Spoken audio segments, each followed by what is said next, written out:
सुप्रभात बच्चों।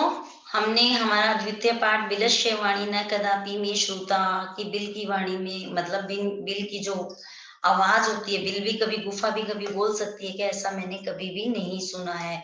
तो बड़ा हमें आनंद आया था धरती पूछ और खरन खरे के बारे में पढ़ करके। तो जब हमने चैप्टर को पढ़ लिया तो उसका मूल्यांकन करना हमें अनिवार्य होता है। और मूल्यांकन किससे होता है? मूल्यांकन प्रश्न उत्तर से होता है। तो चलिए हम द्वितीय पाठ हमारा बिलस्य वाणी न कदापि में श्रोता का प्रश्न उत्तर करते हैं। आपका जो यहाँ पर पीडीएफ आपको दिखाई दे रही है, इसमें प्रश्न 1 है उच्चारणम कुरुत। जो आपको वहां पर बुक के अंदर दिए हुए हैं, आप उनका उच्चारण कीजिए। कहते हैं ना कि जैसा खाओ अन्न वैसा होता है मन। तो हम जब संस्कृत का उच्चारण जितना ज्यादा हम उच्चारण करेंगे, हमें संस्कृत उतनी ही ज्यादा बोलनी और हमारे शब्दों की जो उच्चारणता है वो एकदम राइट होगी, है ना। तो हमें राइट वे में चलना है, तो हमें उच्चारण करना है। तो आपके पाठ्य पुस्तक में जो दिया हुआ है आप उसका उच्चारण करेंगे। आपको पता है संस्कृत में जब हम श्लोक बोलते हैं तो हमें उच्चारण सही से आना चाहिए। अगर हम उच्चारण गलत करते हैं तो हमारा श्लोक बोलने का कोई मतलब नहीं होता। इसलिए किसी भी कार्य को करने के लिए हमें पहले से ही सोचना चाहिए। तो उच्चारण जब आप करेंगे तो आपको संस्कृत अच्छे से आएगी। तो यहाँ पर आपको बताया कि प्रश्न 1 जो है उच्चारणम कुरुत, स्वयं अभ्यास करें आप लोग। और जब हम लोग आपस में डिस्कशन करेंगे तो आप लोगों से मैं ये पूछूंगी भी। अब देखिए प्रश्न नंबर 2, एक पदेन उत्तरम लिखत। एक पद में उत्तर देना है, तो जहां पर एक पद में है वहां एक पद में दीजिए, जहां पूर्ण वाक्य है वहां पूर्ण वाक्य में दीजिए। सिंहस्य नाम किम, शेर का नाम क्या था? तो शेर का नाम क्या था? खरन खर है। सेकंड ख देखिए दूसरे का, गुहाया स्वामी कह आसी, गुफा के स्वामी कौन थे? कौन थे गुफा के स्वामी? श्रगालः। श्रगालय एक वचन है इसलिए यहाँ पर बहु विसर्ग लगेगा। ग सिंह कस्मिन समय गुहाय समीपे आगता है, शेर किस समय में गुफा के समीप पास में आया? कब आया था? जब सूर्यास्त का समय हो गया था। तो इसका उत्तर क्या होगा? सूर्यास्त समय। देखो यहाँ संधि भी हो रही है, सूर्य प्लस अस्त, तो इसको मिलाकर के क्या बना? सूर्यास्त समय। ठीक है। गह देखिए हस्त पादादिका क्रिया के शाम न प्रवर्तनते, हाथ और पैरों की जो क्रिया है वो किस प्रकार से करनी बंद कर दी थी? हाथ पैरों की क्रिया मतलब हाथ पैर काम नहीं कर रहे थे, क्यों? भय संत्रस्त मनसा, डर के मारे उसका मन और हाथ पैर की क्रियाएं करना बंद कर दिया था। तो उत्तर क्या हुआ इसका? भय संत्रस्त मनसा। आप लोग अलग अलग शब्दों को तोड़ करके कीजिए। जब आप शब्दों को तोड़ेंगे तो आपको शब्द संस्कृत में आराम से, बड़े से बड़ा भी आराम से बोलने में आ जाएगा। गुहा केन प्रतिध्वनिता, गुफा में किसकी प्रतिध्वनि? सिंहेन। किसकी? सिंहेन की। चलिए पूर्ण वाक्यन उत्तरत, पूर्ण वाक्यन उत्तरत देखेंगे। खरन खर पुत्र प्रतिवस्ती में, जो खरन खर था वो कहाँ रहता था? तो खरन खर कश्मिस्त वने प्रतिवस्ती में, वह किसी वन में रहता था। महतीम गुहा दृष्टवा सिंह किम अचिंत्यत, बड़ी सारी गुफा को देख करके शेर क्या सोचने लगा? तो सिंह अचिंत्यत नूनम एतासाम गुहाया रात्रो को अपि जीव आगच्छति, अतः अत्रैव निगूढ़ो भूत्वा तिष्ठामि। पूर्ण वाक्य में उत्तर देना है तो आपको पूरे वाक्य में उत्तर देना होगा। ग देखो श्रगालय किम अचिंत्यत, श्रगालः अचिंत्यत अहो विनिष्टोम अस्मि, नूनम अस्मिन बिले सिंह अस्तिति तर्कयामि तत् किम करवाणि। ठीक है, कि श्रगाल सोचने लगा कि यहाँ आज तो मेरा निश्चय ही विनिष्ट होगा, तो यहाँ पर तर्क करने से कोई भी मतलब नहीं है। श्रगालय कुत्र पलायित है, पलाय मतलब भाग जाना है ना वहां से। तो श्रगालय दूरम पलायित है, वह दूर भाग गया था। गुहा समीप आगत्य श्रगालय किम पश्यति, गुहा के पास आकर के श्रगाल ने क्या देखा? तो गुहा समीप आगत्य श्रगालय पश्यति, श्रगाल ने देखा यत की सिंह पद पद्धति, शेर के जो पैरों की पद्धति है वो गुहायाम प्रविष्टा दृश्यते न बहिरागता, मतलब शेर के पैरों के जो चिन्ह है वो गुफा में प्रवेश करते तो दिखाई दिए हैं, परंतु जो है बाहर आते हुए दिखाई नहीं दिए हैं। ठीक है। यहाँ पर प्रश्न उत्तर बिल्कुल आसान होते हैं, बस आप लोग एक बार चैप्टर अच्छे से पढ़ेंगे तो प्रश्न उत्तर भी अच्छे से आ जाएंगे। कह शोभते, क्या शोभायमान देता, यह अनागत पूर्ते सशोभते, है ना, कि जो सोच कर समझ करके चलता है, अनागत बिना सोचे समझे नहीं करता है, वही सोच शोभते शोभायमान होता है। देखिए अब प्रश्न नंबर 4, रेखांकित पदानि आधृत्य प्रश्न निर्माणम कुरुत।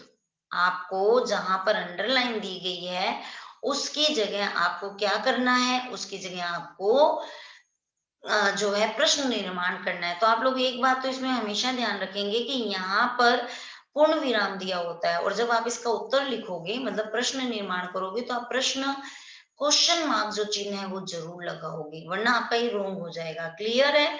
सेकेंडली ये कि जो भी WH वर्ड्स होते हैं वो यहाँ पर आते हैं। जब हम प्रश्न निर्माण का पूरा एक टॉपिक करेंगे तब आपको बहुत अच्छे से समझ में आ जाएगा। तो फर्स्ट जो है क, वो देखिए, क्षुधार्तः सिंह कुत्रापि आहारम न प्राप्तवान। क्षुधार्त भूखे शेर को कहीं भी आहार भोजन प्राप्त नहीं हुआ। तो ये तो हो गया उत्तर। अब हमें इसका क्या बनाना है, जो रेखांकित है, जो अंडरलाइन है, उसके आधार पर हमें एक प्रश्न निर्माण करना है। तो प्रश्न निर्माण करने के लिए हमें क्वेश्चन मार्क जरूर लगाना है। ओके, तो देखो यहाँ पर कीदृशः सिंह कुत्रापि आहारम न प्राप्तवान, तो यहाँ पे मैंने क्वेश्चन मार्क लगाया ही है। सेकंड देखो ख, दधि पूछा नाम शृगालः गुहायाम स्वामी आसीत, कि दधिपुछ नाम का जो शेगाल है वो गुफा का स्वामी था। तो किम, दधिपुछ की जगह यहाँ क्या आ गया, किम नाम शृगालय गुहाया स्वामी आसीत। ठीक है, आगे देखो ग, एषा गुहा स्वामी ने सदा आह्वानम करोति। एषा गुहा, इस गुफा में स्वामी जो है वो सदा आह्वान करता है। तो इसका प्रश्न क्या बना, कौन करता है, तो कश्य। एषा गुहा कश्य सदा आह्वानम करोति, कौन सदा आह्वान करता है, स्वामी ने, स्वामी करता है। घ देखो, भय संत्रस्त मनसाम हस्तपादाधिका क्रिया न प्रवर्तन्ते, कि डर के मारे जो मन है, मन में डर के मारे जो है हाथ पैर क्रिया नहीं कर रहे थे। तो कौन क्रिया नहीं कर रहा था, हस्तपादाधिका मतलब कहा, भय संत्रस्त मनसा कहा क्रिया न प्रवर्तन्ते, अडला आह्वानेन शृगालः बिलम प्रविश्य सिंहस्य भोजम भविष्यति। आप लोग सिर्फ PDF को देख करके प्रश्न उत्तर नहीं करेंगे, आप अपनी पुस्तक को निकाल करके करेंगे। ठीक है, आपने सबने किताबें ले रखी हैं तो अपनी पुस्तक जो है, नोटबुक जो आपकी, उसको लेकर के आप लोग जो है प्रश्न उत्तर करेंगे, ताकि आपको जो हमारी पुस्तक है उसके साथ हमारा संपर्क बना रहे और हमें सारी चीजें समझ में आ जाए। और एक बात हमेशा ध्यान रखना बेटा, यहाँ पर हम लोग PDF से पढ़ रहे हैं, पर जब आप अपने घर पर प्रैक्टिस करते हो तो आप बुक में जितनी भी उस चैप्टर के पीछे व्याकरण पोर्शन जो दिया हुआ उसको भी जरूर पढ़ेंगे, क्योंकि चैप्टर से रिलेटेड हमारा जो ग्रामर पोर्शन होता है। तो हम जब तक ग्रामर नहीं करेंगे तब तक हमें संस्कृत अच्छे से समझ में भी नहीं आएगी। तो आप लोग बुक से चैप्टर को रीड करेंगे, पहले चैप्टर रीड करेंगे, उसका हिंदी अनुवाद करेंगे, उसके बाद में आप जो है PDF की हेल्प लेंगे। तो आह्वानेन शृगालय बिले प्रविश्य सिंह से भोज्यम भविष्यति। तो यहाँ पे बिले, बिल में, कहा, आह्वानेन शृगालः कुत्र प्रविश्य सिंह से भोजम भविष्यति। अब आप लोगों को WH वर्ड से प्रश्न निर्माण करने होते हैं। हम प्रश्न निर्माण का एक अलग से टॉपिक करेंगे, जिससे कि आपको समझ में आ जाएगा कि प्रश्न निर्माण कैसे किया जाता है। अभी आप लोगों को एक बात प्रश्न निर्माण में ध्यान रखनी है कि समय से संबंधित अगर कोई आंसर आके प्रश्न बनाना होता है तो हमें वहां कति करना है, और स्थान से संबंधित कोई प्रश्न आता है तो हमें कुत्र करना है। जैसे यहाँ पे देखो, आह्वाने शगालः बिले प्रविश्य, कहाँ, बिल में प्रवेश किया, तो स्थान से संबंधित आ गया, तो यहाँ पर आ गया हमारा कुत्र। ठीक है, अब देखिए, घटना क्रमा अनुसारेण वाक्यानि लिखत। इसमें मैंने आपको यहाँ पे प्रश्न नहीं लिखे हैं, आप अपनी पुस्तक की सहायता से प्रश्न स्वयं करेंगे। यहाँ पर आंसर देखिए, कुछ भी नहीं है इस क्वेश्चन में, आपको बस इतना ही करना है, आपने चैप्टर को अच्छे से पढ़ा है। घटना क्रमानुसारेण मतलब घटना के अनुसार पहला वाक्य कौन सा है, दूसरा कौन सा है, तीसरा कौन सा है, इस प्रकार से आपको वाक्य बनाने हैं। तो यहाँ पे सिर्फ आपको उत्तर दिए गए हैं, आप प्रश्न अपनी पुस्तक की सहायता से अपनी कॉपी में लिखेंगे और फिर उसके बाद में ये पीडीएफ की सहायता से करेंगे। तो देखो पहला ग जैसे परिभ्रमण सिंह क्षुधार तो जाता है ना? परिभ्रमण घूमते हुए शेर को भूख लगी तो वो इधर-उधर घूमा, फिर गुहाया, गुफा का स्वामी दधीपूछ नाम का शृगाल वहां आया, फिर उसने गुफा में कोई भी है ऐसा शृगाल के विचार थे, फिर दूर से उसने शृगाल ने शोर करना शुरू किया, शेर ने शृगाल का आह्वान किया और वह दूर भाग करके शृगाल ने श्लोक पढ़ा। जब आप इसको इनके प्रश्नों को करोगे तब आपको ये उत्तर भी अच्छे से आएंगे। तो सभी बच्चे पहले प्रश्न लिखेंगे, फिर उसके नीचे इसको क्रम वाइज से आप लोग लगाएंगे। चलिए क्वेश्चन नंबर 6 देखिए, यथा निर्देश उत्तरत। हमने ये जितनी भी वाक्य हैं वो हमने हमारे चैप्टर में पढ़े हैं। एकाम महतीम गुहा दृष्टवा स अचिंत्यत, एक बड़ी गुफा देख करके वह सोचने लगा।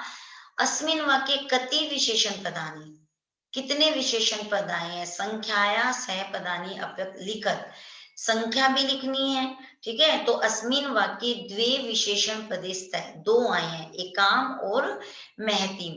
अब यहाँ पे आप पहले इस वाक्य को पढ़िए कि एकाम महतीम गुहा दृष्टवा स अचिंत्यत, एक बड़ी गुफा को देख करके वह सोचने लगा।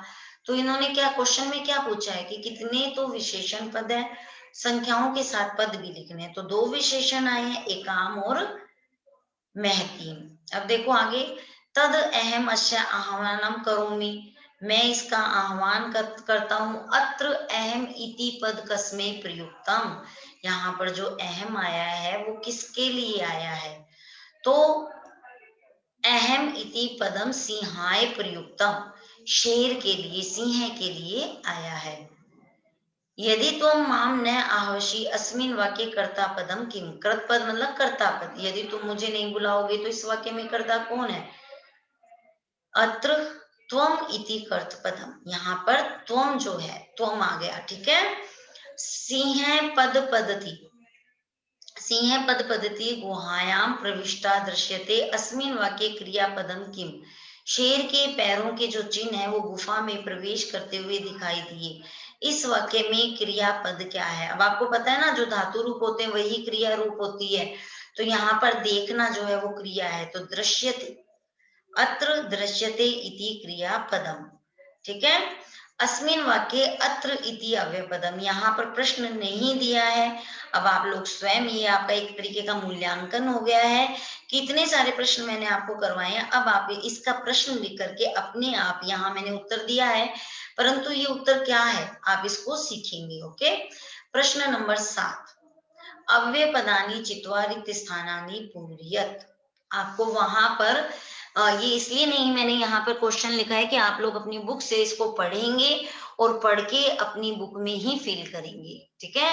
यहाँ आपकी हेल्प के लिए मैंने उत्तर दे दिए हैं, पहले में क्वेश्चन, दूसरे में दूरे, तीसरे में नीचे, चौथे में यदा, पांचवें में तदा, छठे में परम, सातवें में यदि, आठवें में तरही, नौवें में च और 10वें में सहसा। मैंने यहाँ आपको अव्यय पद बता दिए हैं, रिक्त स्थान की पूर्ति भी करती है, परंतु आप अपनी पाठ्य पुस्तक में इसको करेंगे, उसको पूरे सेंटेंस को पढ़ेंगे, पूरे वाक्यों को पढ़ेंगे और उसके बाद में आप अपनी बुद्धि का थोड़ा सा उपयोग करते हुए वहां पर इसको पाठ्य पुस्तक में ही करेंगे, इसको प्रश्न नंबर 7 को कॉपी में नहीं करेंगे।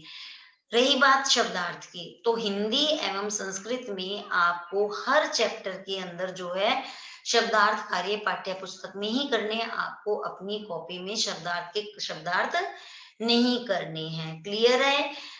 हिंदी एवं संस्कृत में आपको शब्दार्थ जो है वो पाठ्य पुस्तक में ही लर्न करने हैं, कॉपी में नहीं करने हैं। तो इस प्रकार से हमारा द्वितीय पाठ बड़ी आसानी से, बड़ी सरलता से कंप्लीट हो गया है, मतलब बहुत ही सरल पाठ है। आप लोग इसको अच्छे से याद करो और इसके प्रश्न उत्तर भी अच्छे से याद करो।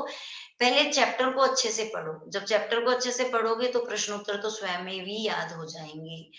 तो चलिए हमारा चैप्टर कंप्लीट हुआ, सब बच्चे अपना ध्यान रखेंगे, घर में रहेंगे, इधर उधर नहीं घूमेंगे और सैनिटाइजर और मास्क का उपयोग करेंगे। धन्यवाद।